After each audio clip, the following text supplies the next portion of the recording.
आप देख रहे हैं समय न्यूज लाइव। खरीफ फसल की तैयारी के बीच खाद्य संकट को लेकर किसानों में भारी आक्रोश देखने को मिला। कृषक सेवा सहकारी समिति बेल टुकरी में खाद्य वितरण के दौरान किसानों ने जंग कर हंगामा किया। करीब 5 गांवों से बड़ी संख्या में किसान खाद लेने पहुंचे थे, लेकिन पर्याप्त मात्रा में खाद उपलब्ध नहीं होने और कटौती किए जाने से किसान नाराज हो गए। किसानों का आरोप है कि भीषण गर्मी में घंटों लाइन में खड़े रहने के बाद भी उन्हें जरूरत के अनुसार खाद नहीं मिल पाई। इससे किसानों में शासन और सहकारी समिति की व्यवस्था को लेकर नाराजगी बढ़ गई। किसानों ने कहा कि खरीफ सीजन शुरू होने से पहले ही खाद की कमी सामने आना चिंता का विषय है और यदि जल्द व्यवस्था नहीं सुधरी तो खेती प्रभावित हो सकती है। किसानों ने शासन की गाइडलाइन पर सवाल उठाते हुए चेतावनी दी, यदि समय पर पर्याप्त खाद उपलब्ध नहीं कराया गया तो आंदोलन किया जाएगा। किसानों का कहना है पहली बार खाद वितरण में इस तरह की कमी देखने को मिली, जिससे ग्रामीण क्षेत्रों के किसानों को भारी परेशानी का सामना करना पड़ रहा है।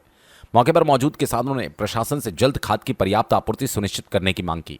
उसमें इतने में किसानी पर्याप्त रूप से हम लोग कर पाते थे। कितनी बड़ी दिक्कतें आ जाएगी आप लोग के सामने फसल लगाना है? इसमें तो बहुत बड़े दिक्कत आएगा सर।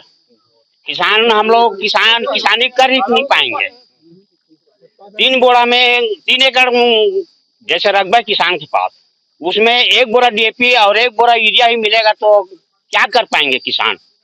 हम लोग ग्राम बेलटुकली से और भैंसोतरा से और लफली और धुमा है ना, फिर भाई चारों गांव 4-5 किसान गाँव से है। यहाँ बेलटुकली सोसाइटी में इकट्ठा हुए हैं। हम लोग को धान के लिए खाद चाहिए, खाद लेने आए हैं, मगर हम लोग को यहाँ समस्या है। यहाँ आने के बाद मैंने पता चल रहा है कि 1 एकड़ में 1 बोरा यूरिया और 1 बोरा डीएपी मिलेगा। उसके बाद कहते हैं कि 2 एकड़ में भी 1 बोरा डीएपी 1 बोरा यूरिया मिलेगा, तो हम लोग खेती नहीं कर पाएंगे। आधा एकड़ वाले 10-12 काठा 15 काठा वाले को खाद नहीं मिल रहा है, उसको 1 दाना नहीं मिलेगा। इतना बड़ा समस्या है तो हम लोग खेती कैसे करेंगे? और 3 एकड़ में भी 1 बोरा डीएपी 1 बोरा दे रहा है यूरिया और डीएपी, तो हम लोग क्या डालेंगे खेत में, क्या पैदा करेंगे? सबसे बड़ी हमारा समस्या है खाद का। हम लोग कम से कम। गरियाबंद से देव प्रसाद बघेल की रिपोर्ट।